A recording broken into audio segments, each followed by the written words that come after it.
She stayed invisible for 14 months because being seen meant death. The maid who cleaned Damon Cross's mansion like a shadow. No noise, no mistakes, no eye contact. Until the night she walked into his club wearing the wrong dress. She couldn't move. The Mafia Boss was staring, and in his world, being noticed meant you were already dead. For 14 months, Lila Hart had been invisible. The girl who cleaned before he woke, who wiped away bloodstains without asking questions, who learned to disappear so well, she forgot how to exist. But tonight, wearing a borrowed dress because her uniform was ruined, she walked into the wrong room. Damon Cross stopped mid-sentence. His hand tightened around his glass, his jaw locked, and 50 dangerous men turned to see what their boss couldn't look away from. The invisible maid wasn't invisible anymore. She was exposed. 3 days later, she found a note on her pillow. "She's making you weak. Get rid of her, or we will." What happened next would force her to choose: stay hidden and lose herself, or step into the light and risk everything. But to understand how one borrowed dress changed everything, we need to go back to where it all began. Hello, if this story touches your heart even a little, go ahead and subscribe. Join our family of hope and love, and tell us in the comments where you're watching from. Let's share this journey together. Lila Hart learned the rules of survival before she ever stepped foot in Damon Cross's mansion. Rule 1. Make no noise. Rule 2. Leave no trace. Rule 3. Never, ever let them see you. She'd been invisible her entire life. Growing up in a cramped one-bedroom apartment where her aunt's medical bills swallowed every paycheck before it could be cashed, Lila mastered the art of taking up no space. She learned to move through rooms like smoke. Present but impossible to grasp. There but not worth noticing. She learned to smile politely while erasing every piece of herself that might cause friction, might demand resources they didn't have, might remind her aunt that she was a burden neither of them had chosen. Her parents died when she was 8. A car accident on a rainy Tuesday morning. The kind of stupid random tragedy that didn't care about fair or ready, or the fact that Lila had just learned to tie her own shoes and still needed help reaching the cereal on the top shelf. Her Aunt Rachel, her mother's older sister who worked double shifts as a hospital administrator and was already showing the first symptoms of the autoimmune disease that would eventually destroy her kidneys, took her in without complaint and with very little money. Lila learned early that love didn't always come with the luxury of attention. Her aunt loved her. That was never in question. But love when you're drowning in medical debt and working 70 hours a week looked different than the love Lila saw in picture books.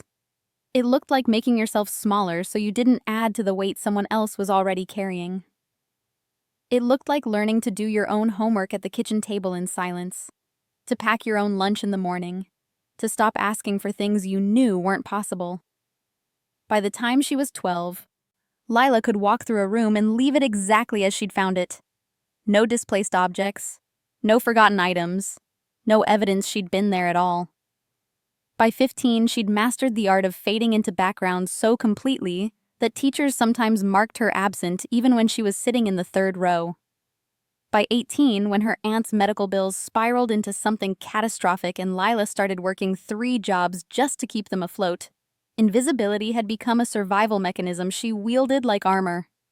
Her first job was cleaning office buildings at night, the kind of work that paid cash and didn't ask questions about experience or references. She learned to move through corporate spaces like a ghost, emptying trash cans and wiping down desks while the evidence of other people's lives sat in front of her. Family photos in expensive frames, half-eaten lunches abandoned in desk drawers, post-it notes with passwords written in careless handwriting. She learned that people left more than trash behind when they thought no one was watching. They left pieces of themselves, vulnerable, unguarded pieces they'd never show to someone they considered real.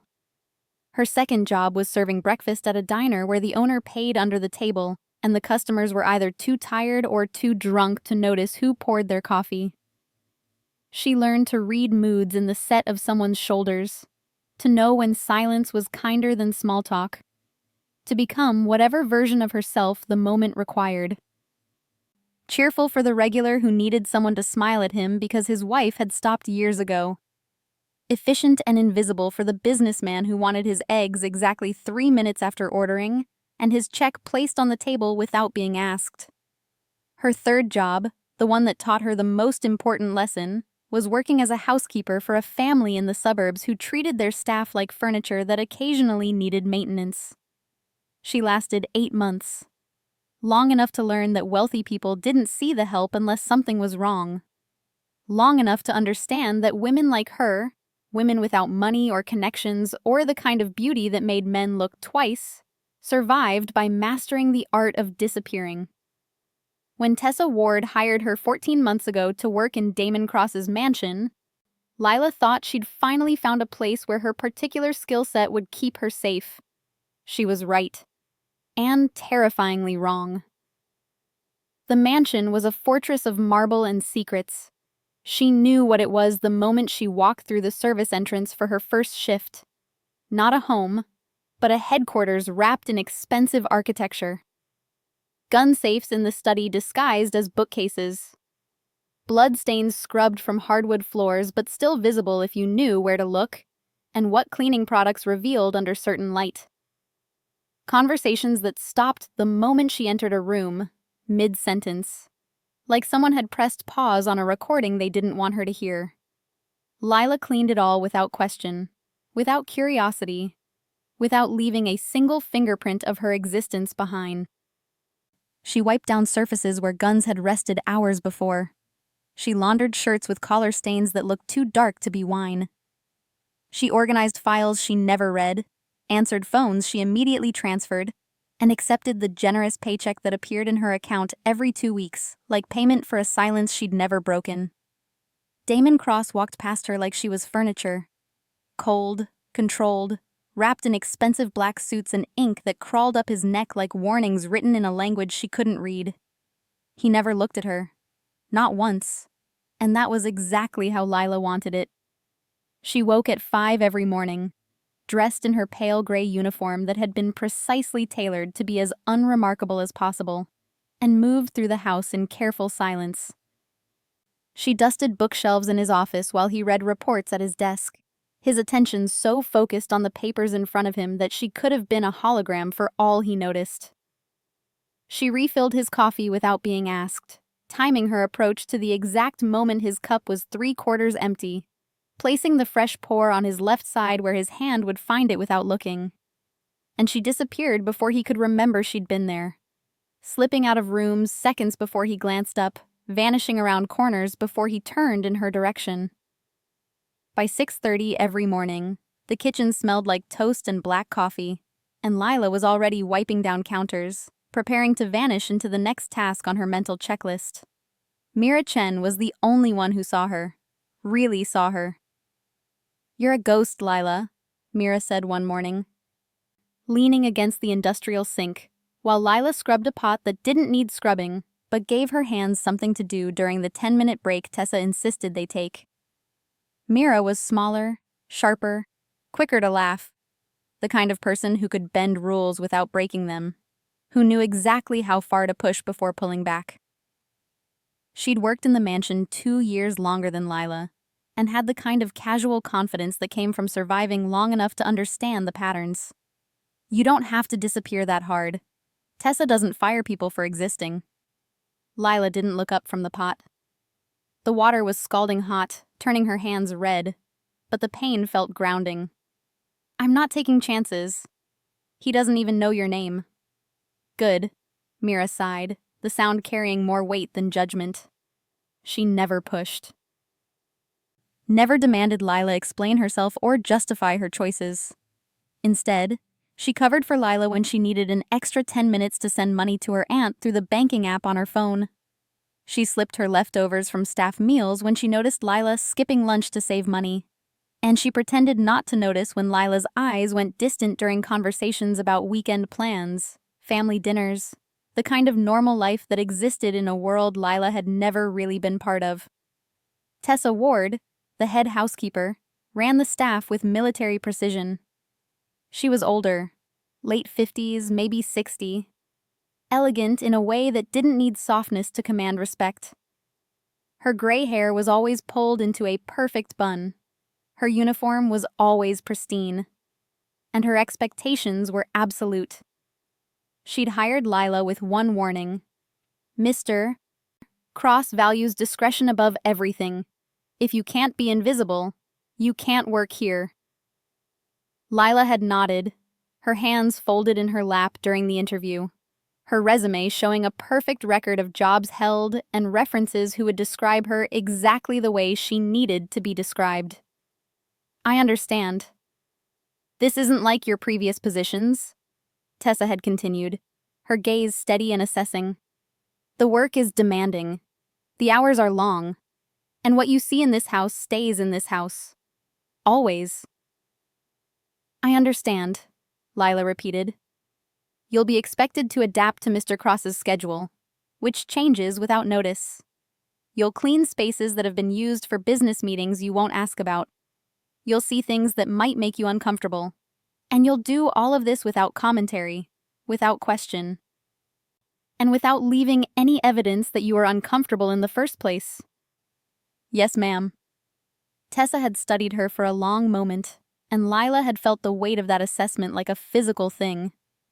Then finally, you start Monday. Lila had been born for this. For 14 months, she'd proven Tessa right. She adapted to Damon's erratic schedule without complaint. She cleaned rooms that still smelled like gunpowder and fear. She saw things, overheard things, that would have sent smarter people running, and she filed them away in a mental compartment labeled "none of your business" that she never opened. But lately, something felt different. She couldn't name it. Just a prickling awareness at the back of her neck when she walked through certain hallways. A sense that the house was watching her now, even when no one was there. A feeling like standing on the edge of something she couldn't see but could feel in the changed pressure of the air. She ignored it. She had 14 months of practice ignoring things that scared her. What Lila didn't know was that invisibility only worked until someone decided to look. And Damon Cross was about to look. Chapter 2. The Club Night. The night started with red wine and ended with Lila standing in Mira's quarters, staring at a ruined uniform like it was a death sentence. She'd been carrying a tray of crystal glasses down the service stairs, the narrow, steep stairs that staff used to move between floors without being seen by anyone who mattered, when Marcus Vale stumbled past her. He was drunk, which wasn't unusual. Marcus was often drunk by 9 p.m., a habit that Grant Maddox had complained about at least twice in Lila's hearing, but that Damon hadn't addressed because Marcus was good at his job when he was sober and useful as muscle even when he wasn't. Marcus's elbow caught the edge of the tray. Lila tried to compensate, shifting her weight and tightening her grip, but the angle was wrong and the momentum was already committed. Crystal shattered against the concrete stairs with a sound like expensive regret. Merlot splashed across her front. Dark, wet, spreading across the pale gray fabric like a wound that kept bleeding. Shit, Marcus muttered, barely glancing at her before continuing up the stairs, his phone already pressed to his ear, completely unconcerned with the mess he'd created. Lila stood frozen for 3 seconds, watching the wine soak deeper into the fabric, calculating the cost of the broken glasses against her paycheck and coming up with a number that made her chest tight. Then training kicked in. She carefully gathered the larger shards of crystal, wrapped them in the cloth napkins that had been on the tray, and carried everything down to the service area where broken things went to be assessed and blamed. Mira found her there 5 minutes later, trying unsuccessfully to blot the wine stain with cold water and dish soap. Shit, Mira breathed, pulling Lila away from the sink and into her small room off the kitchen. The room was barely large enough for a twin bed and a narrow dresser, but it had a door that closed and walls that muffled sound. Tessa's going to lose it if you show up to the club run looking like that. Lila's hands shook as she tried to blot the stain with a towel Mira shoved at her. It only spread, turning from a concentrated splash across her chest into a diffuse bloom that covered her entire torso. "I'll tell her I'm sick. Someone else can deliver the linens. Everyone else is already there setting up." Mira was already digging through her closet, tossing aside hangers with the efficiency of someone who'd navigated emergencies before. "The event started an hour ago. If those VIP rooms don't have fresh linens before the second wave of guests arrives, Tessa will have both our heads." "I can't go like this." "You're not." Mira pulled out a simple black dress, the kind that could pass for staff attire if you didn't look too closely. It had a modest neckline and fell to knee length, professional enough to avoid questions but fitted in a way that made it clearly not a uniform. "Wear this. Keep your head down. Drop the linens in the storage closet behind the main lounge and get out. 10 minutes max." Lila stared at the dress like it was a trap. It wasn't a uniform. It had no apron, no collar, no built-in mechanisms for disappearing. "Mira." "Lila." Mira's voice softened, her hand reaching out to grip Lila's shoulder with the kind of steady pressure that meant, "Listen to me. You'll be fine. It's just fabric. You walk in, drop off the linens, walk out. No one's even going to notice you." But it wasn't just fabric. The dress fit differently than her uniform. It moved differently. When Lila caught her reflection in the dim hallway mirror outside Mira's room, she barely recognized herself. The dress followed the lines of her body instead of hiding them. Her hair, hastily pinned up in her usual style, had already started to slip loose, a few dark strands falling around her face in a way that looked intentional instead of careless. She looked like someone who belonged in the club as a guest, not staff. She felt exposed in a way that had nothing to do with the amount of skin showing. The drive took 12 minutes. Lila sat in the back of the service van, clutching the stack of fresh linens like a shield, rehearsing her route in her head the way she did before every task. Storage closet. Second floor. Behind the main lounge. In and out. No eye contact. No conversations. Just deliver the linens and leave. The club was already alive when she arrived. Music pounded through the walls, vibrating in her chest, too loud and too fast. Colored lights bled through the frosted glass doors that separated the back corridors from the main floor. Lila slipped through the staff entrance, keeping her eyes down, moving quickly through the back corridors she'd memorized from previous deliveries. But when she reached the second floor, the storage closet door was locked. Panic flared in her throat, hot and immediate.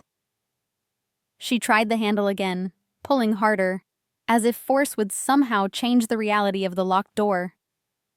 Nothing. "Try the lounge," a passing server said without stopping, balancing a tray of empty glasses against her hip. "They're keeping backup linens in the VIP room tonight. Just knock first." Lila's stomach dropped. The VIP lounge, where Damon was. She stood frozen in the hallway, weighing her options with the calculating speed of someone who'd spent years making decisions based on which choice would cause the least damage. Go back empty-handed and face Tessa's wrath, which would likely mean a formal reprimand, possibly a pay dock, definitely a black mark against the perfect record she'd maintained for 14 months. Or walk into that room for 30 seconds, drop the linens on whatever available surface presented itself, and leave before anyone really registered her presence. She chose wrong. The music swelled as she pushed open the door. Purple smoke drifted through the air, catching in her throat. Amber light hung over leather booths and polished black tables. The scent of expensive cologne and danger, a scent she couldn't quite name but recognized from the mansion. From rooms where decisions were made that changed lives. And then she saw him. Damon Cross, standing at the bar, his hand tightening around a glass as his eyes locked on her. She couldn't breathe. She couldn't move. And she knew, in that instant, that everything was about to change. Lila's first instinct was to run.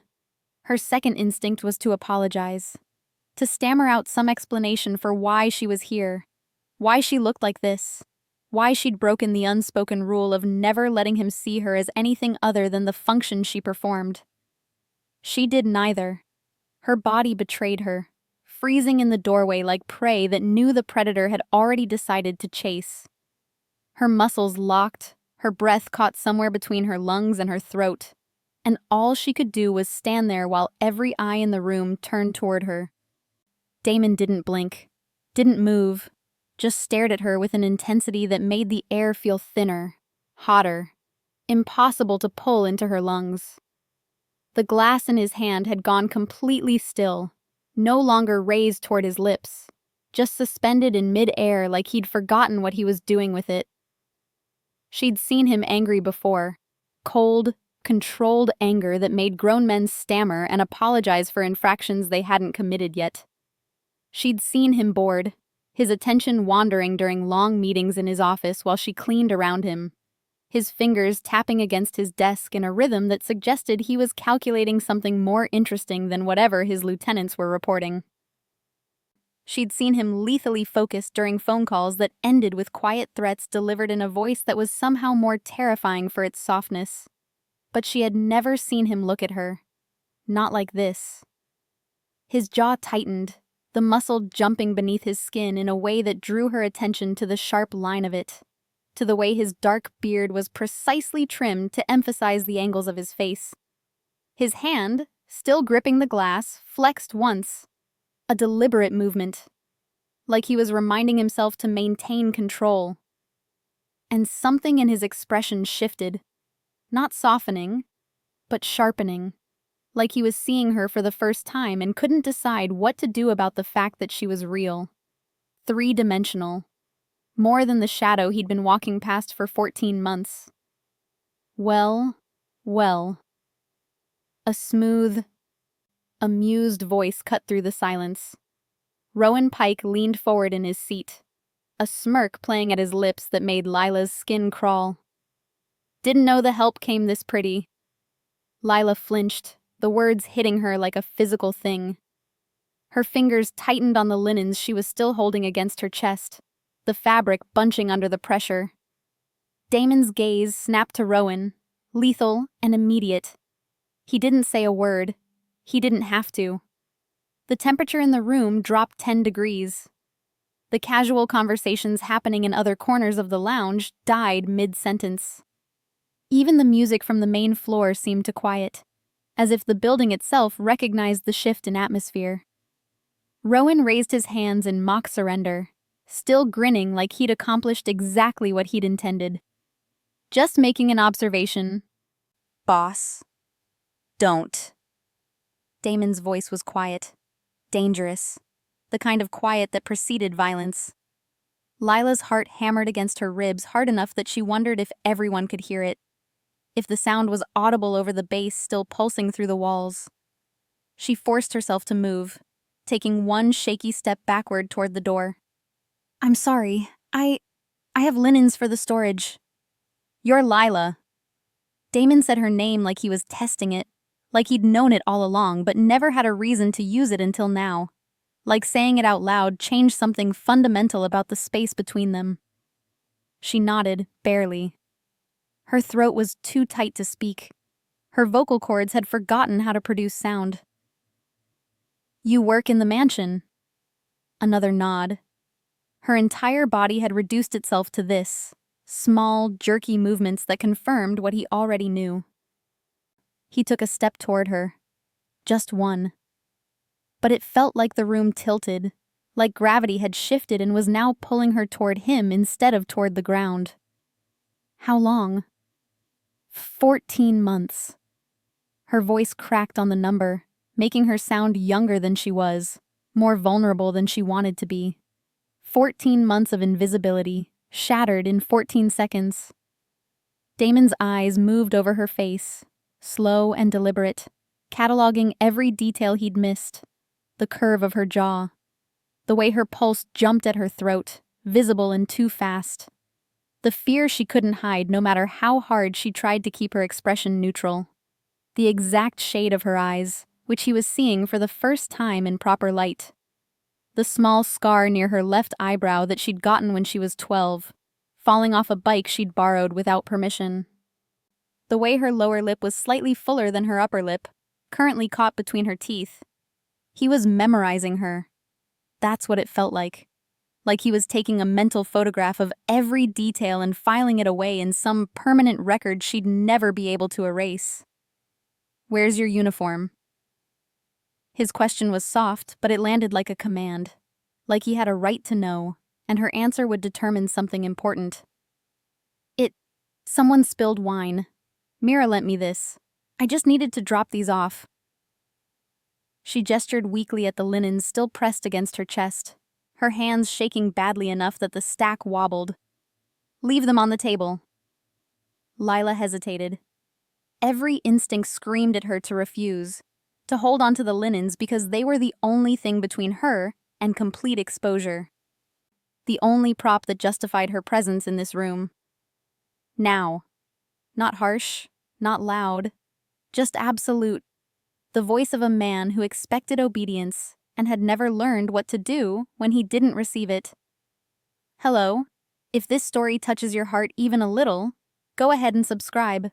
Join our family of hope and love, and tell us in the comments where you're watching from. Let's share this journey together. Her hands trembled as she crossed the room, feeling every pair of eyes tracking her movement. The distance to the nearest table felt infinite.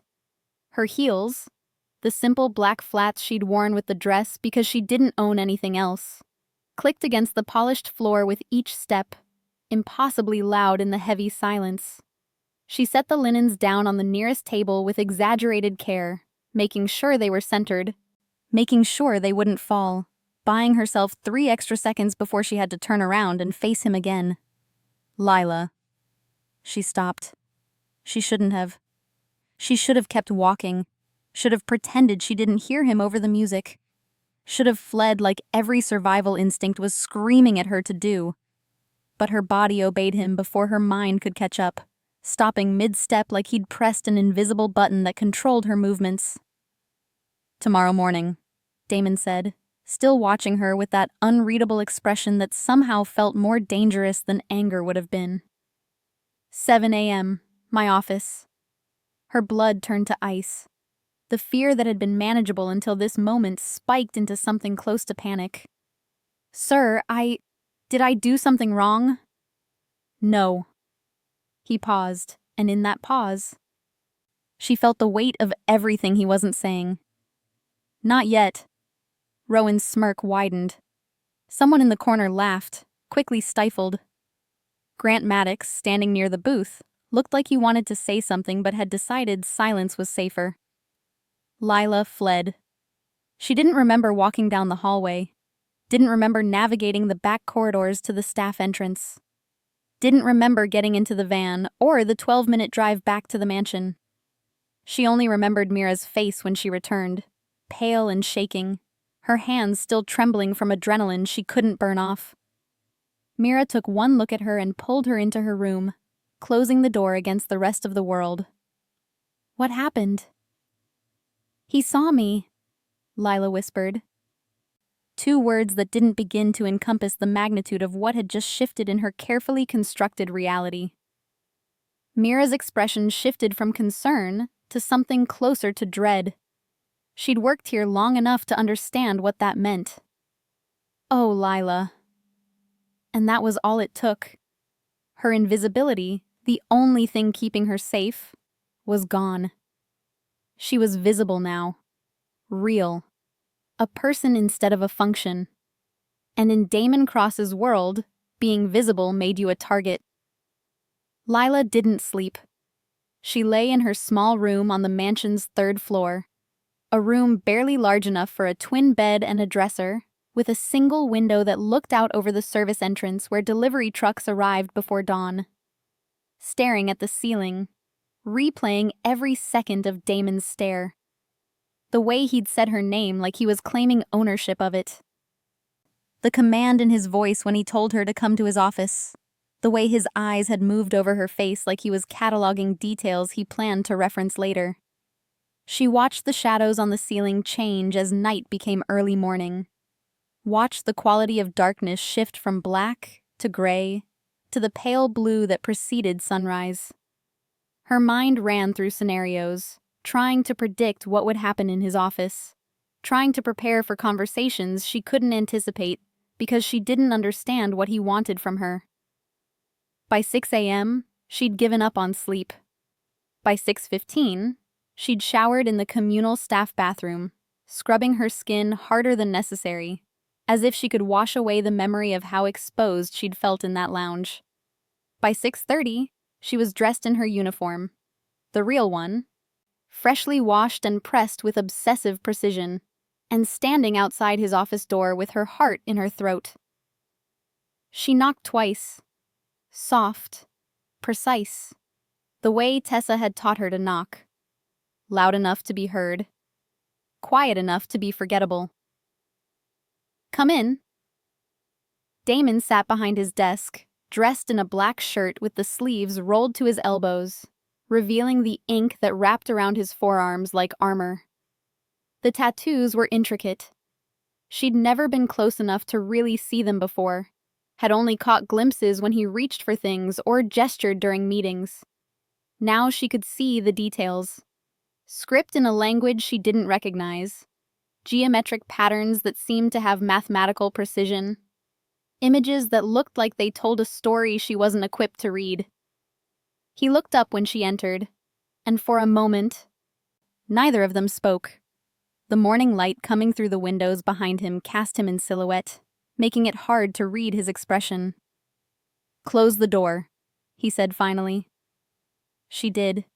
Her hands were shaking. She pressed them against her sides, trying to still the tremor.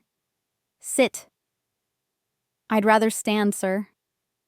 His eyebrow lifted slightly. "Sit, Lila." She sat. The chair across from his desk was expensive leather, probably cost more than 3 months of her salary, and it made a soft sound when she lowered herself into it. She kept her spine straight, her hands folded in her lap, her eyes fixed on a point just past his left shoulder. Damon leaned back in his chair, studying her with the same unsettling focus from the night before. 14 months, he said quietly. "You've been here 14 months. And I never noticed you." She didn't know how to respond to that.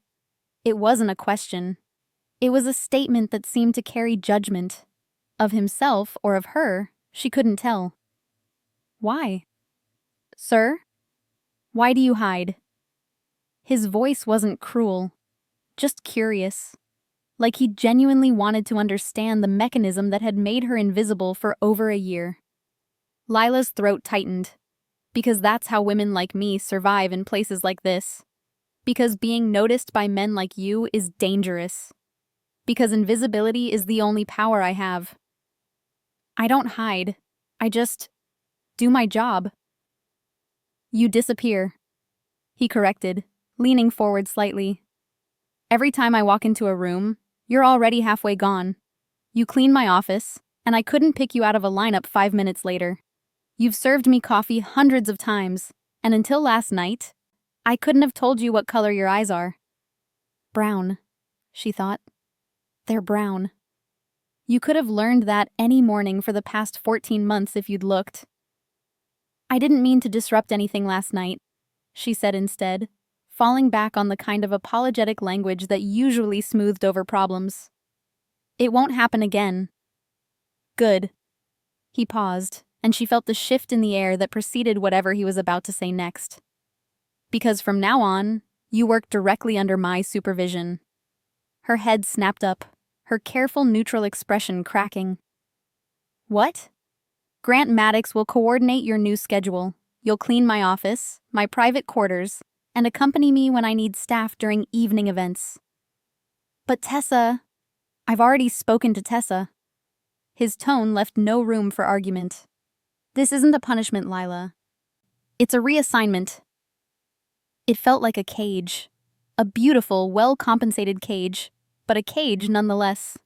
She opened her mouth to protest, to explain that she preferred her current arrangement, that she didn't want to be singled out for special attention, that this was the opposite of what she needed to stay safe. But the look in his eyes stopped her. He wasn't asking. He was telling her how things were going to be. And in his world, people didn't refuse him. Understood? Damon's voice dropped lower, taking on an edge that made it clear this was the only time he'd ask. Yes, sir. Good. You start now. He turned his attention to a file on his desk, effectively dismissing her, and Lila stood on legs that felt unsteady. She made it to the door, her hand on the handle, before he spoke again. Lila. She turned, unable to help herself. The dress, he said, his eyes not leaving the file in front of him. Wear it again sometime. It wasn't a request. It was an observation wrapped in an instruction she didn't know how to refuse. As she left his office, legs unsteady, she nearly collided with Grant Maddox in the hallway. The head of security looked at her with something between pity and warning, his expression carefully neutral but his eyes communicating what his voice couldn't in the open hallway. Walk with me, Grant said quietly, not touching her but positioning himself so she had no choice but to fall into step beside him. They walked in silence until they reached the east wing, far enough from Damon's office that their conversation wouldn't be overheard. Grant stopped near a window that overlooked the garden, his posture casual, but his attention sharp. Stick close to the main areas, Grant said quietly, his voice low enough that she had to lean in slightly to hear him. And if anyone makes you uncomfortable, you come directly to me. Why? The word slipped out before she could stop it. Grant's expression darkened. He looked at her like he was calculating how much to tell her, how much truth she could handle. Because people are already noticing the boss's interest, and that makes you a target. A target for what? For men who want to test his boundaries, for people who see you as a way to get leverage, for anyone who thinks hurting you might hurt him. Grant's jaw tightened. This isn't the corporate world, Lila. People don't express their ambitions through performance reviews here. They look for weaknesses. They exploit vulnerabilities. And right now, whether you want to be or not, you're a potential vulnerability. The fear she'd been managing since last night crystallized into something sharp and real. I didn't ask for this. I know. Grant's voice softened slightly. But wanting it or not wanting it doesn't change the reality. Damon's interest in you is visible now. That means you need to be careful. Careful how? Don't walk the hallways alone after dark. Don't engage in conversations with his men unless absolutely necessary. Don't trust anyone who tries to befriend you suddenly, especially not Rowan Pike. Grant met her eyes, making sure she understood. And most importantly, if something feels wrong, don't ignore it. Your instincts kept you safe for 14 months. Keep listening to them. Lila nodded, her mouth too dry to form words. Grant's expression shifted into something almost gentle. For what it's worth, I don't think the boss means you any harm. But his world is dangerous. And being close to him means inheriting some of that danger whether you want to or not. He walked away before she could respond, leaving her standing alone in the east wing, trying to process the fact that her carefully constructed invisibility hadn't just been compromised. It had been completely destroyed, and there was no going back to the safety of being unseen. The rumors started before lunch. Lila felt them like static in the air. Whispers that stopped when she entered the kitchen, eyes that tracked her movements through hallways she used to haunt invisibly, conversations that shifted topics mid-sentence when she came within earshot. Even Mira looked at her differently now, concerned and cautious, like Lila had contracted something contagious that might spread if they got too close. They're saying Damon pulled you into his office this morning, Mira said, cornering Lila near the laundry room where the industrial washers created enough noise to mask their conversation. For over an hour.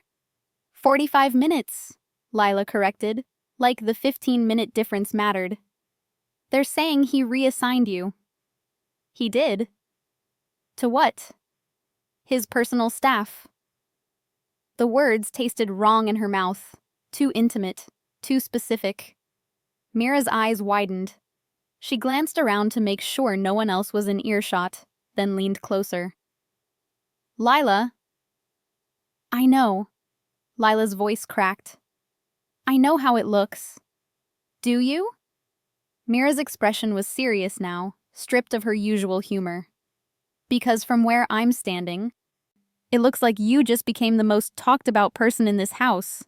And that's not a good thing. But knowing didn't stop the stares. Didn't stop Marcus Vale from smirking at her when she passed him in the East Wing, his eyes moving over her with a familiarity that made her skin crawl. Didn't stop the other maids from falling silent when she tried to join them for the staff meal at noon, their previous camaraderie replaced with polite distance that felt worse than outright hostility. Didn't stop the lieutenants from tracking her movements when she walked through the main floor, their attention heavy and assessing. By evening, Lila understood what Grant had meant. She wasn't invisible anymore.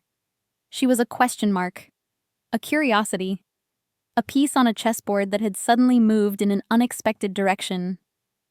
And everyone was trying to figure out what it meant for their own position in the game. And Rowan Pike was testing the boundaries. Lila! His voice stopped her as she carried fresh towels toward Damon's quarters, her arms full of Egyptian cotton that probably cost more than her monthly salary. He leaned against the hallway wall, arms crossed, that same dangerous smirk from the club still playing at his lips like he'd found a joke no one else understood yet. Got a minute? I'm working, Mr. Pike. She kept her voice professional, neutral, the way Tessa had taught her to speak to Damon's men. Respectful but not friendly, present but not engaging. Rowan. He pushed off the wall, stepping into her path. Not threatening, not yet, but definitely not friendly either. The movement was casual, but it effectively blocked her route to Damon's quarters.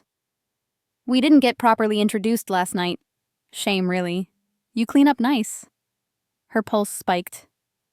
Excuse me. Damon seeing anyone?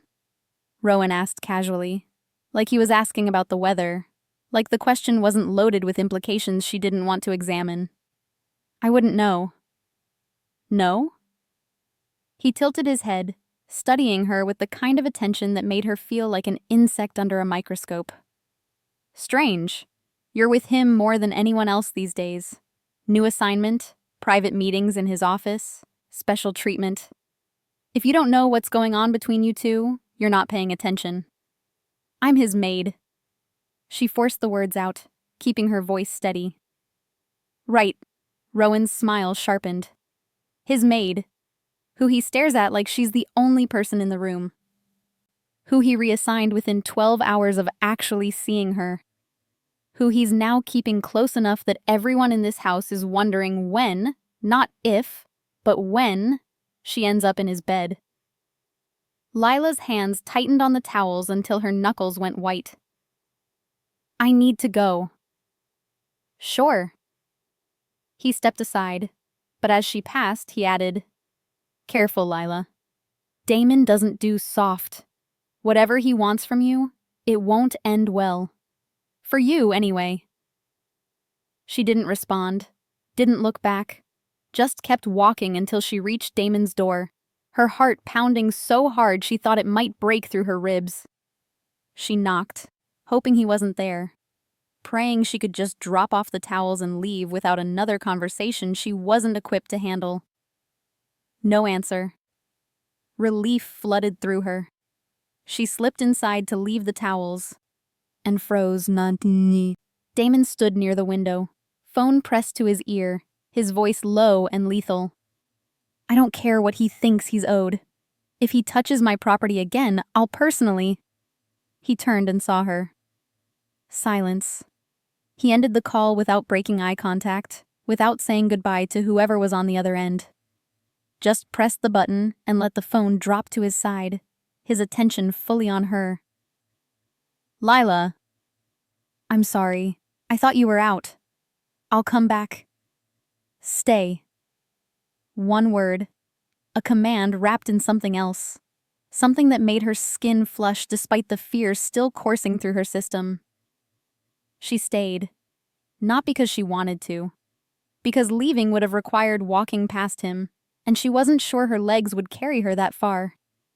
Damon crossed the room slowly, stopping just close enough that she had to tilt her head back to meet his eyes. He was tall. She'd known that intellectually, had seen him walk through hallways and dominate rooms with his physical presence. But standing this close, the height difference felt more pronounced. Rowan talked to you. It wasn't a question. Of course it wasn't. He probably knew everything that happened in this house. Had probably already received a report from someone about the hallway conversation. He was just... What did he say? Nothing. Just making conversation. Damon's jaw tightened, the muscle jumping in a way that suggested he was restraining something. If he makes conversation again, you tell me immediately. Why? The question escaped before she could stop it, before she could remember that questioning him was probably a bad idea. His gaze dropped to her lips, then back up to her eyes. Because you're mine to protect now. The words hit her like a physical touch. She couldn't breathe, couldn't think. Mine. Not under my employment or my responsibility. Mine. Possessive. Claiming. Understood? His voice was softer now. Almost gentle. But underneath the gentleness was steel. Yes, sir. Damon. He corrected quietly. When we're alone, call me Damon. She nodded, unable to form words. Her name felt too intimate in his mouth. His name would feel impossible in hers. He stepped back, releasing her from whatever spell he'd cast just by standing close. Finish your work, then go straight to your quarters. Don't walk the halls alone tonight. Because the men were watching. Because she'd become something valuable. Or something vulnerable, she wasn't sure which. Because Damon Cross had finally seen her, and now everyone else would too. She fled his quarters, the towels delivered, her hands still shaking. That night, lying in her small bed, listening to the sounds of the mansion settling around her, Lila understood that everything had changed. Not just her job, not just her relationship with Damon. Everything. Her invisibility had been her armor, and now she was walking through a battlefield completely exposed. And somewhere in this house, people were deciding whether she was an asset or a liability. Whether she lived or died might depend on which conclusion they reached. 3 days later, Lila made the mistake of taking the east stairwell after dark. She'd stayed late organizing Damon's files, a task that should have taken an hour, but stretched to 3 because he kept adding to the pile. Kept finding new documents that needed to be categorized. Kept looking at her with that same intense focus that made her forget how to alphabetize. She'd finally finished at 10:15, the mansion dark and quiet around her, most of the staff already in their quarters or off duty. The east stairwell was a shortcut to the 3rd floor where her room was. She'd taken it hundreds of times over 14 months, knew every creak in the floorboards, every spot where the lighting was dim. It was servants' territory, narrow and utilitarian, the kind of space that important people never used because the main staircases were so much more impressive. She didn't hear him until it was too late. There she is. The voice came from behind, slurred and mean. The boss's new favorite. Lila spun, her heart immediately in her throat. Marcus Vale stood at the top of the stairs, blocking her path back down. He was drunk. She could smell the whiskey from 6 feet away. Could see the unsteady way he swayed slightly, catching himself on the wall. His eyes held something ugly, something that made every survival instinct she'd ever developed start screaming. "Excuse me."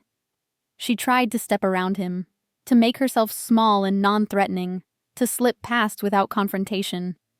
His hand shot out, gripping her wrist hard enough to hurt. Not so fast.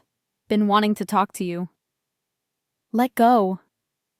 Her voice stayed calm, but her pulse screamed. She tried to pull her wrist free, but his grip tightened, his fingers digging into her skin. Why? He pulled her closer, his breath hot against her face, reeking of alcohol and something sour. You scared? Thought you'd be used to men grabbing you by now, working so close to the boss. That's what you do, right? Let him grab you whenever he wants? I said let go. Make me. His other hand reached for her face, fingers spread like he was going to grab her jaw or her throat. She couldn't tell which. Touch her again and I'll break every bone in your hand. Marcus froze. So did Lila. Jackson Reeves stood in the hallway below, his expression carved from stone. Damon's enforcer.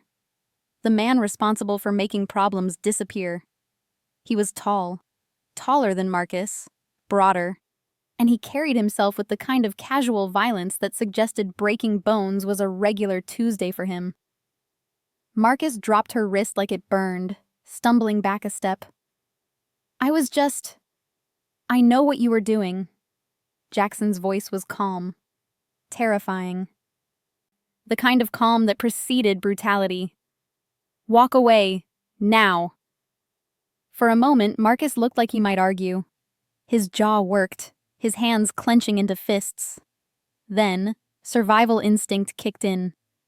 The part of his brain that remembered Jackson's reputation, that calculated the cost of defiance against the benefit of pride. He stumbled back, muttering something about misunderstandings and too many drinks, and fled down the opposite hallway, nearly tripping over his own feet. Lila's legs nearly gave out. She grabbed the banister to stay upright, her hands shaking so badly she could barely maintain her grip on the wood. Jackson approached slowly, his movements careful, like he was trying not to spook her. You hurt? She shook her head, not trusting her voice yet. You sure? Yes, thank you. Don't thank me. He glanced down the hallway where Marcus had disappeared, his expression cold. Thank the boss. He's the one who told me to keep an eye on you. He what? Damon doesn't leave loose ends, Lila. And right now, you're the opposite of a loose end.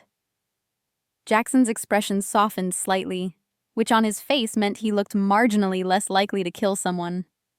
Come on, I'll walk you back. But they didn't make it to the staff wing. Halfway there, Grant Maddox appeared, his face grim. Jackson, boss wants you. Now. What happened?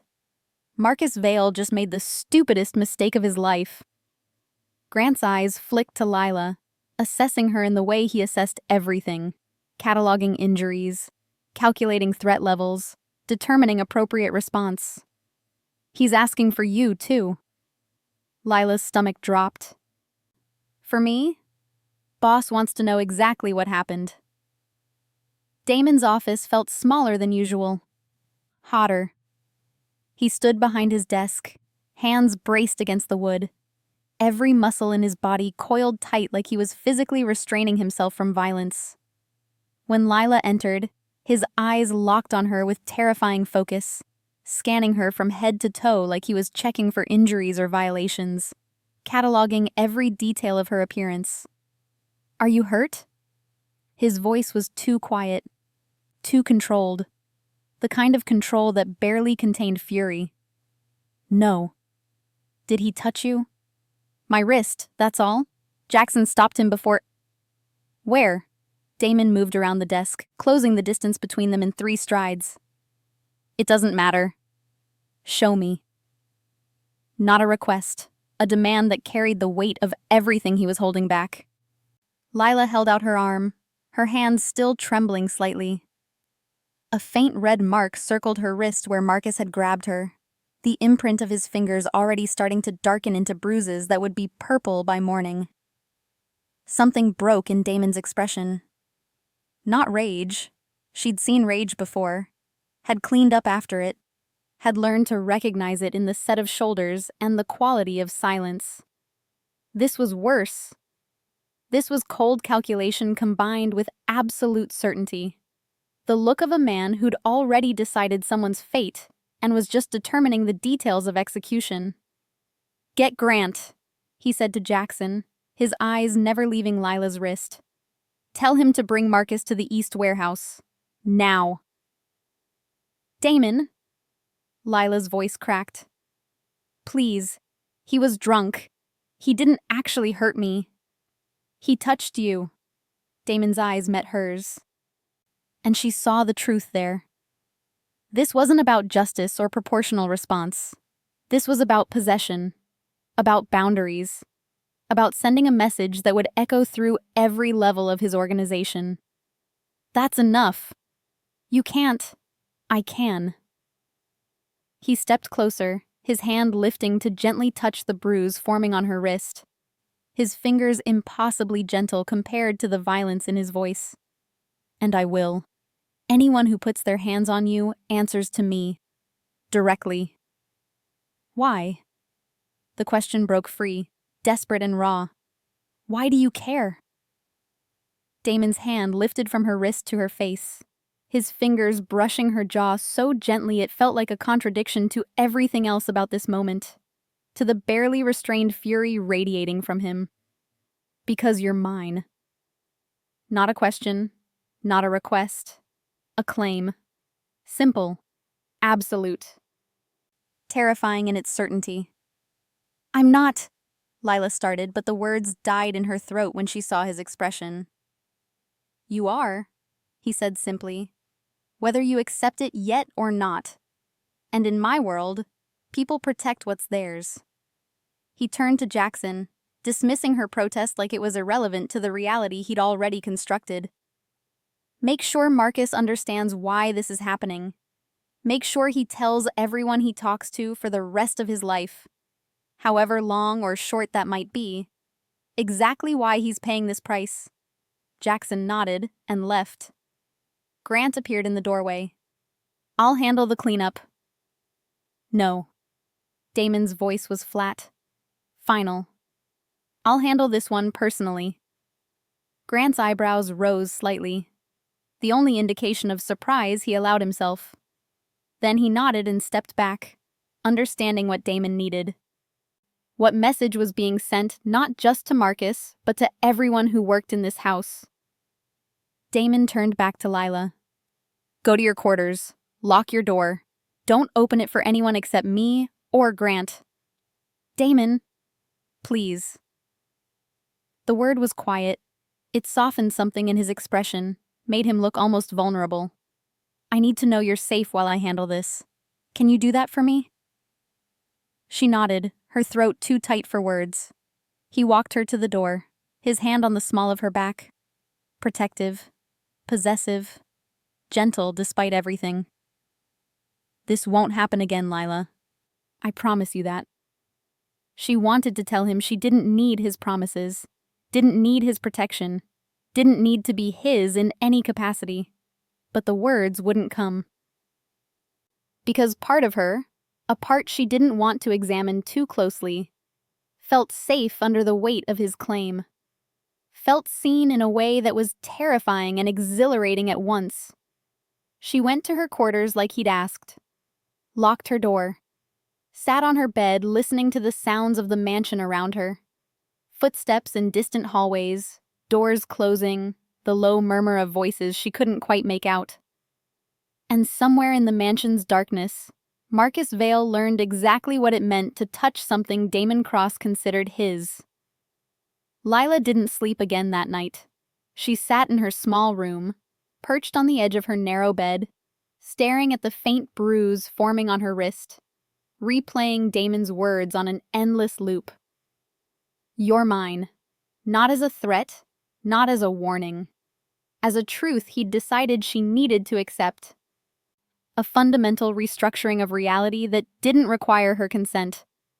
The sounds from the mansion had changed around midnight. Footsteps in the hallways below her. Heavy, purposeful. The low rumble of an engine starting in the garage. Voices she couldn't quite make out but that carried urgency and something darker. Then silence that felt heavier than the noise that preceded it. She tried not to imagine what was happening in the East warehouse. Tried not to picture Damon. Controlled, precise Damon who moved through the world with such calculated restraint, unleashing whatever violence he kept carefully leashed. Tried not to think about Marcus Vale and what lesson was being delivered to him in the dark. But her imagination filled in the blanks anyway. She'd cleaned enough bloodstains from enough surfaces over 14 months to know what Damon was capable of when someone crossed lines he'd drawn. When dawn broke, painting her small window in shades of gray and pale gold, Lila made a decision. She couldn't hide in her room forever. Couldn't pretend this wasn't happening. Couldn't keep being a passive participant in whatever was unfolding between her and Damon. She found him in the garden. The mansion had extensive grounds, manicured lawns that required a full-time gardening staff, flower beds that bloomed in precise seasonal rotations, and a garden in the east corner that was less formal, more wild. Stone paths wound between overgrown hedges. A fountain sat at the center, its water feature turned off for the season, leaving just the stone basin and the statue of some Greek figure whose name she'd never learned. Damon stood near the fountain, still wearing yesterday's clothes, black shirt now wrinkled, sleeves still rolled to his elbows, dark pants that showed signs of wear she didn't want to examine too closely. His hands were stained with something dark she didn't want to identify, and he held them away from his body like he was aware of their condition and hadn't yet decided what to do about it. He didn't turn when she approached, but she knew he heard her. Knew he'd probably heard her the moment she stepped out of the mansion's back entrance. Had probably been tracking her approach through sound and instinct honed by years of needing to know where threats were coming from. Is he dead? Her voice was steadier than she expected. She'd spent the last 6 hours preparing for this conversation, rehearsing different versions in her head, trying to find the words that would make sense of what she was feeling. No. Damon's tone was flat, empty, like he'd burned through whatever emotion had fueled him last night and was left with just ash. But he'll never work in this city again. He'll never look at another woman without remembering what happens when you touch something that doesn't belong to you. You didn't have to do that. Yes, I did. He finally looked at her, and she saw the exhaustion beneath the control. His eyes were bloodshot, his jaw tight with tension that hadn't released even after whatever he'd done last night. You don't understand how this world works, Lila. Show weakness once and everyone tests you. Let one man touch what's mine without consequences, and 10 more will try. I'm not a thing you own. She forced the words out, needed him to hear them even if he didn't accept them. I know. His jaw tightened. But they don't. And until they do, you're a target. Until every man in this house and every associate I deal with understands that you're off limits, that touching you means answering to me. You're in danger. So what am I supposed to do? Hide again? Become invisible? Even as she said it, she knew it was impossible. You couldn't put invisibility back on once it had been stripped away. Couldn't unring the bell that had been rung. No. He moved closer, his voice dropping into something softer. You're supposed to let me protect you. I don't need protection. I need... Her voice cracked. All the fear and frustration and confusion from the past 3 days breaking through her carefully maintained control. I need you to stop looking at me like that. Like what? Like I matter. The words came out raw, scraped from somewhere deep inside her. Like I'm more than what I am. Like I'm someone worth destroying your organization over. The silence that followed felt enormous. Damon stared at her for a long moment, his expression shifting through emotions she couldn't name. Then, why do you think you don't? What? Why do you think you don't matter? He took another step closer, closing the distance until she had to tilt her head back to maintain eye contact. Why are you so convinced that you're not worth protection, not worth attention, not worth someone giving a damn whether you're safe? Because women like me don't matter to men like you.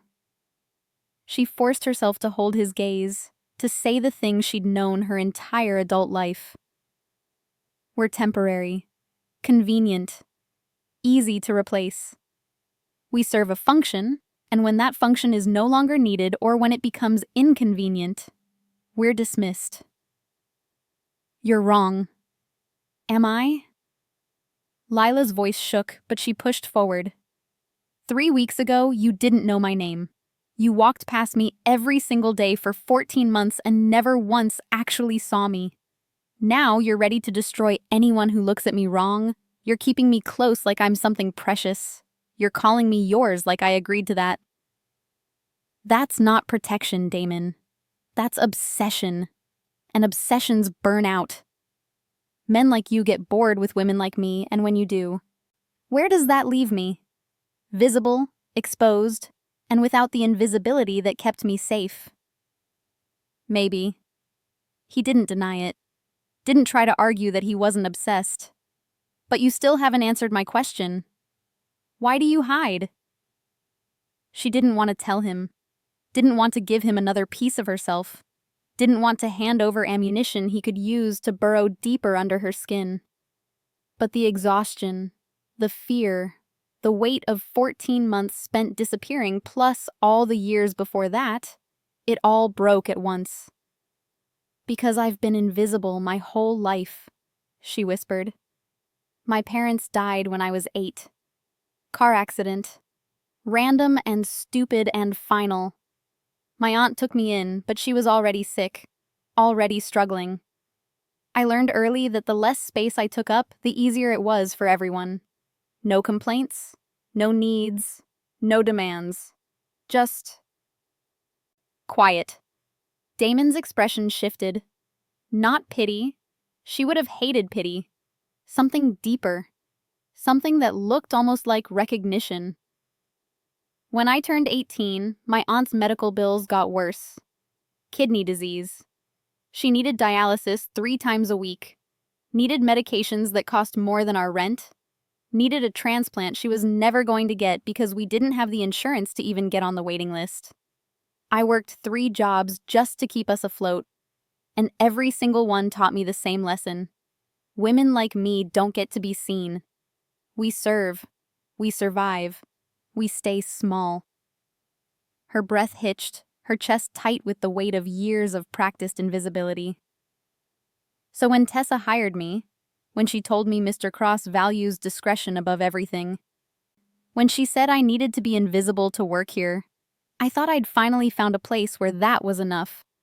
Where I could disappear and be safe and send money to my aunt and maybe, if I was lucky, save enough to eventually have something that resembled a life. And then I saw you. And then you saw me. She wrapped her arms around herself, suddenly cold despite the morning sun. And now I don't know how to be anything else. I don't know how to be visible. I don't know how to be someone who matters. I don't know how to be yours or anyone's. All I know is how to disappear, and you've taken that away from me. Damon closed the distance between them, his hand lifting to cup her face with a gentleness that didn't match the violence she knew he was capable of, that she knew he'd committed just hours ago on her behalf. His thumb brushed across her cheekbone, wiping away a tear she hadn't realized had fallen. Then let me teach you, he said quietly. Teach me what? That you were never meant to be invisible. His other hand came up, framing her face between his palms, holding her like she was something precious and breakable. You were meant to be seen, Lila. Cherished. Protected. Valued. And anyone who made you believe otherwise, your jobs, your life, your circumstances, they were all wrong. She wanted to argue, wanted to push him away, wanted to tell him he was romanticizing something that was just survival. That invisibility wasn't a tragedy to be fixed, but a tool that had kept her alive. But the way he looked at her, like she was something precious instead of disposable. Like her existence mattered beyond the functions she performed, made her walls crack. "I'm scared," she admitted, the words barely audible. "I know." His voice softened, his thumbs brushing against her skin in small, soothing movements. "But I've got you. And I'm not letting go. Not because you're a possession or a thing I own, but because—" He paused, seeming to struggle with words that didn't come easily to him. "Because when I saw you in that club, when I actually saw you for the first time, something shifted. I can't explain it. I'm not good at explaining things like this.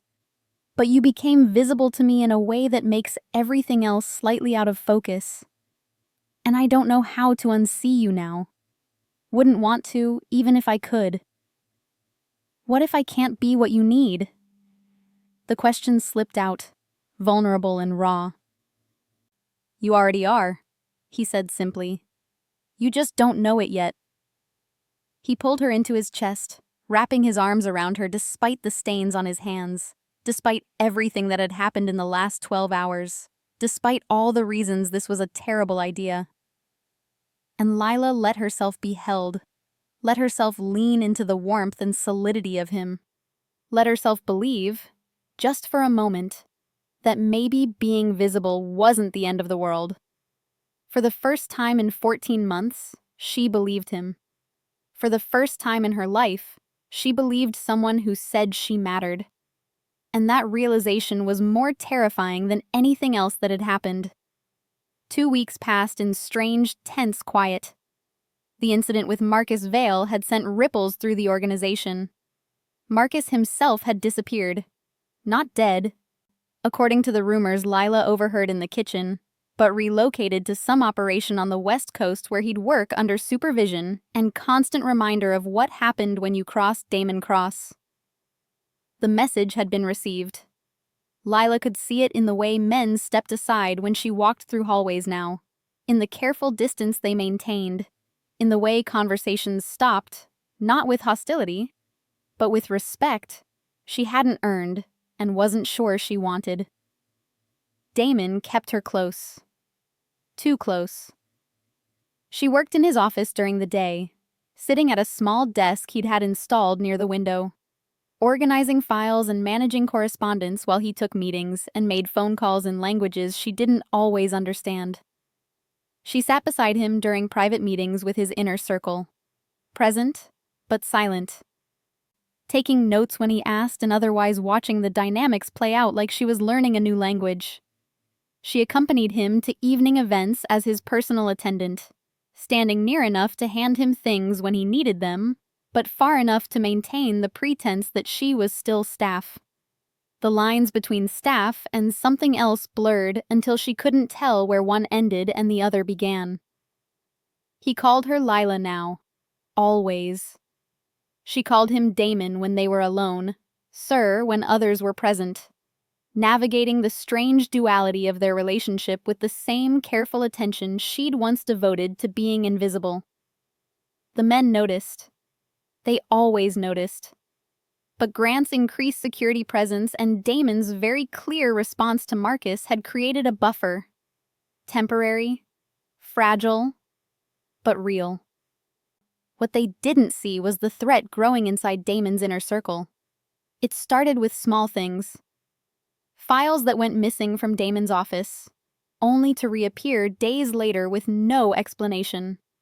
Security codes that changed without Grant's authorization, requiring emergency resets that disrupted operations.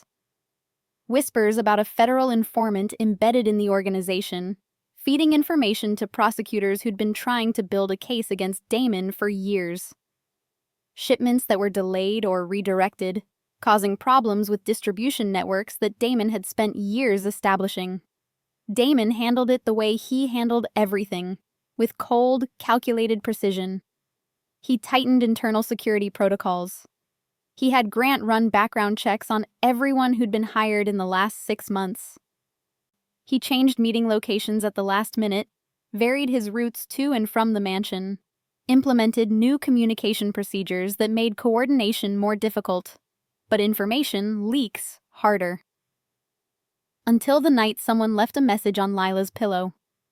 She found it when she returned from evening duties, after standing beside Damon during a meeting with distributors who wanted to renegotiate terms and hadn't liked the answer they'd received. The note was written on plain white paper in blocky, anonymous letters that could have come from anyone. "She's making you weak. Get rid of her, or we will." Lila's hands shook as she read it. Not because she was surprised. She'd felt the danger building for weeks, had sensed the tension in the mansion growing like pressure before a storm. But because it made everything real. Made the abstract threat concrete. Made it clear that her visibility wasn't just uncomfortable or complicated, it was actively endangering her. She was the vulnerability Damon couldn't afford. She brought the note to him immediately, her feet carrying her to his quarters before she'd fully thought through what she was doing. She knocked once, soft, urgent, and pushed the door open without waiting for permission. Damon looked up from his desk, concern immediate on his face when he saw her expression. "Lila?" She handed him the note without speaking. He read it once, twice. Then his hand crumpled the paper with terrifying control, his knuckles going white around the wadded note. "Pack your things." "What?" "You're moving to the East Wing. Third door from my quarters. Grant's already securing it." His voice was calm, but she could see the fury beneath it, the careful control that was costing him effort. "Damon, I can't." "This isn't a discussion." His eyes met hers, and she saw the fear beneath the fury. Actual fear, raw and unconcealed. "Someone inside this house wants you gone. Someone with access to your quarters, with knowledge of your schedule, with enough boldness to leave a threat in your private space. Until I find out who, you don't leave my sight." "This is exactly what they want." Lila's voice rose, frustration and fear breaking through. "They're trying to make you choose between me and your organization. They're trying to prove I make you weak, trying to force you to either get rid of me or lose credibility with your men. And moving me closer to you, keeping me under constant protection, that just proves their point." "I've already chosen." He crossed to her, his hands framing her face with the gentleness she'd come to recognize as his default when he touched her. "The only question is whether you're going to trust me enough to let me keep you safe. And if I can't?" Her breath hitched, tears threatening at the corners of her eyes. "If staying puts you in more danger, if choosing me costs you everything you've built, then I'll burn this entire organization to the ground before I let anyone touch you." His voice was absolutely certain, final, terrifying in its conviction. He meant it. She saw it in his eyes, felt it in the way his hands tightened slightly on her face. Damon Cross, the man who'd built an empire on control and fear and calculated risk, was willing to destroy everything for a woman he'd ignored for 14 months. "Who do you think it is?" she whispered, because if this was happening, if she was accepting his protection, accepting the reality that she couldn't hide anymore, she needed to understand the threat. "I have suspicions." His jaw tightened, muscles jumping beneath his skin. "Rowan's been pushing boundaries since that night at the club. Testing me. Testing you. Seeing how far he can go before I respond. A lieutenant named Carter Hayes has been asking too many questions about my schedule, about security protocols, about things that aren't his concern. And there's someone feeding information to external parties. Grant's been tracking the leak for 3 weeks, and we're close to identifying the source. So what do we do?" "We?" His thumb brushed across her lip, the gesture somehow intimate despite the circumstances. "You stay alive. I handle the rest." But that night, everything accelerated. Grant burst into Damon's office at 3 a.m., where Lila had been sleeping on the leather couch after Damon refused to let her return to her quarters until the room could be secured. She woke to the sound of Grant's voice, urgent and grim. "We found the informant." Damon was on his feet immediately, every trace of sleep gone from his face. "Who?" "Carter Hayes. He's been working with the Moretti family for 6 months. They wanted leverage on you. Something to exploit. Something to use to force you into territorial concessions." Grant's eyes flicked to Lila, his expression carefully neutral. "They identified her 3 weeks ago, right after the club incident.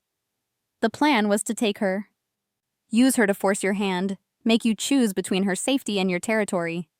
The room went cold. Lila felt the temperature drop, felt the quality of silence change into something dangerous. "Where is he now?" Damon's voice was lethal. Quiet. The kind of quiet that preceded extreme violence. "Secure location. Jackson's with him. Waiting for your orders." Damon turned to Lila, his expression shifting from fury to something almost tender. "Stay here. Lock the door behind me. Don't open it for anyone except Grant." "Damon, promise me." His hands gripped her shoulders, holding her with enough force that she felt the urgency in his touch. "Promise you won't leave this room. Promise you'll stay safe while I handle this." "I promise." He kissed her forehead, quick, desperate, more intimate than anything that had passed between them before. Then he was gone, Grant following, the door closing behind them with a quiet click that somehow felt final. Lila sat alone in the dark office, listening to the silence of the mansion, and realized the choice had already been made. Not by Damon. By her. She wasn't running. She wasn't hiding. She wasn't trying to disappear back into invisibility, even though every instinct screamed at her to do exactly that. She was staying. For him. With him. Whatever that meant. Even if it meant stepping into the fire. The confrontation happened at dawn. Lila heard it before she saw it. Footsteps in the hallway outside Damon's office. Multiple pairs moving with purpose. Then Damon's voice, carrying through the heavy door. "Main hall. Everyone. Now." She emerged from the office to find the mansion transformed. Men filled the hallways, all of them moving in the same direction. Not just the usual lieutenants and captains, but everyone. Every associate, every soldier, every person who worked for Damon in any capacity. Something significant was happening. Something that required witnesses. Grant appeared at her elbow. "Boss wants you there." "Why?" The question came automatically, even though she suspected she knew the answer. "Because you're part of this now, whether you wanted to be or not." Grant's expression was serious but not unkind. "And because what he's about to do, he needs you to see it. Needs everyone to see you seeing it." They gathered in the mansion's main hall, a massive space with marble floors and a grand staircase that swept up to the second floor in a dramatic curve. Lila had cleaned this room hundreds of times, knew every corner and crevice. But she'd never seen it filled like this. Easily 50 men, maybe more, all standing in loose formation, all watching the center of the room where Carter Hayes sat bound to a chair. Carter looked bad.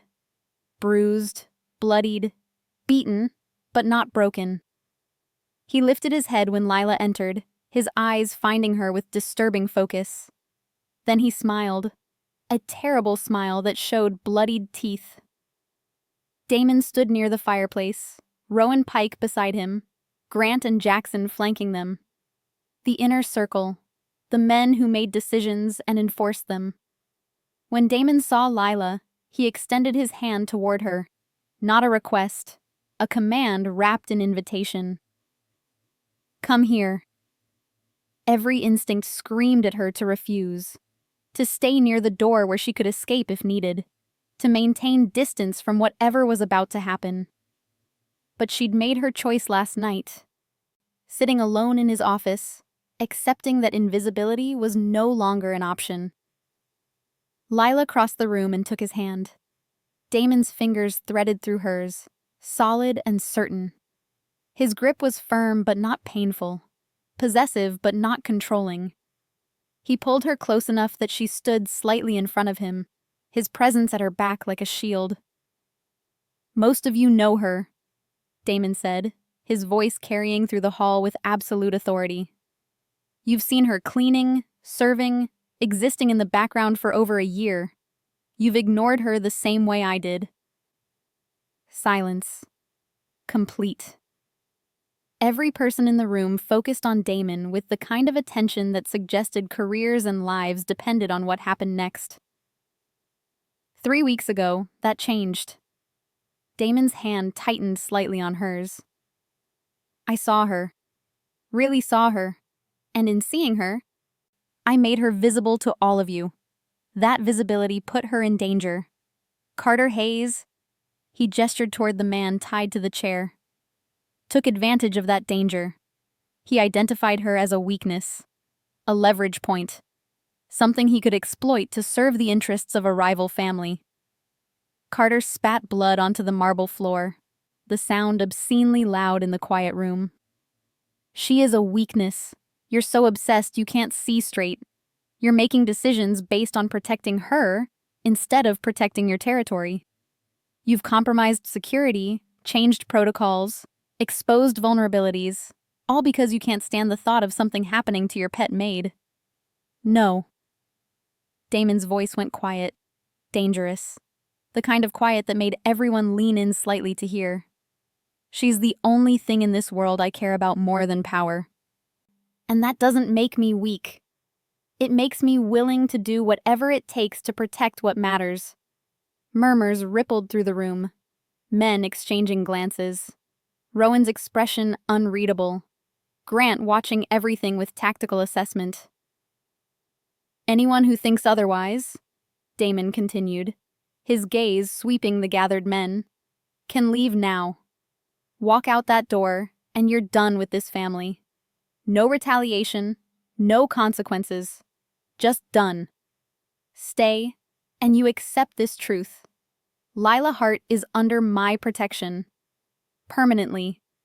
Not as property, not as a possession, but as someone I've chosen, who matters to me, who is therefore off limits to everyone in this room and everyone you'll ever work with." No one moved. Lila could feel their attention on her, assessing, calculating, accepting. The weight of their acknowledgement felt physical. "Rowan." Damon's attention shifted to his capo. "You've been testing me since that night at the club, pushing boundaries, making comments, wondering how far you could go before I pushed back." Rowan's jaw tightened, but he met Damon's gaze steadily. "I was curious. Wanted to understand if you were compromised. That's not a crime. That's due diligence. Curiosity's fine. Disrespect isn't." Damon's grip on Lila's hand tightened fractionally. "She's not a maid anymore. She's not staff. She's mine. Which means she's family. And if you can't accept that, if you can't treat her with the same respect you'd show any other member of this family, there's the door." For a long moment, Rowan stared at them both. Lila could see him calculating, weighing loyalty against pride, assessing whether this was a battle worth fighting. Then, slowly, deliberately, he nodded. "Understood, boss. My apologies, Lila. It won't happen again." The room exhaled. The tension didn't disappear, but it shifted, transformed into acceptance rather than challenge. Damon turned to Lila, his expression softening in a way that made her breath catch. "I'm not asking you to stop being afraid," he said quietly, just for her, though she knew everyone could hear. "I'm asking you to stop hiding. From me, from them, from yourself. I'm asking you to be visible, not because it's easy or comfortable, but because you deserve to exist in the world as yourself, not as a shadow. And if I can't? Her voice was barely a whisper. What if I don't know how to be anything else? Then I'll wait. His hand cupped her face, thumb brushing across her cheekbone with impossible gentleness. As long as it takes. Until you remember, or learn for the first time, that you were never meant to disappear. In front of everyone, his men, his empire, his world, Lila kissed him. Not because she wasn't afraid, not because she'd suddenly learned to be visible without terror, but because fear wasn't enough to make her run anymore. Because she'd spent her entire life making herself smaller to survive.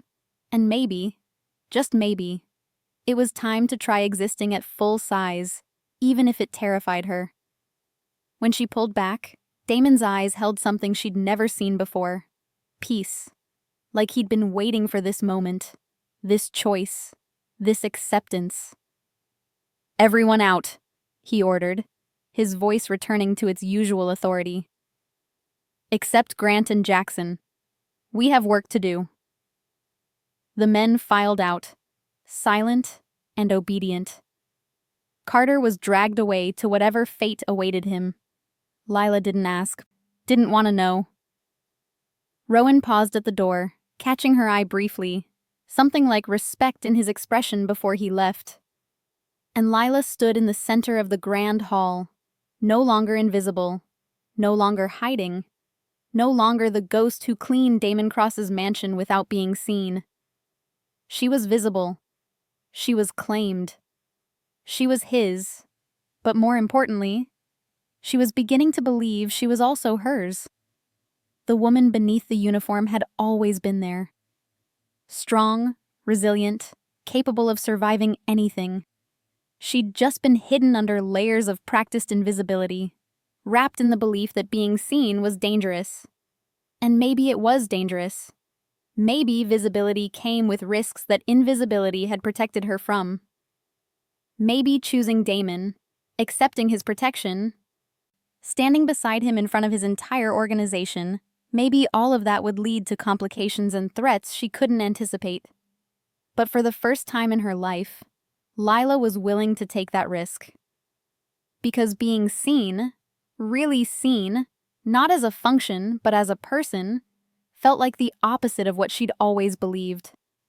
It didn't feel like danger. It felt like freedom. Damon pulled her close, wrapping his arms around her while Grant and Jackson dealt with the logistics of Carter's removal and the security implications of the breach.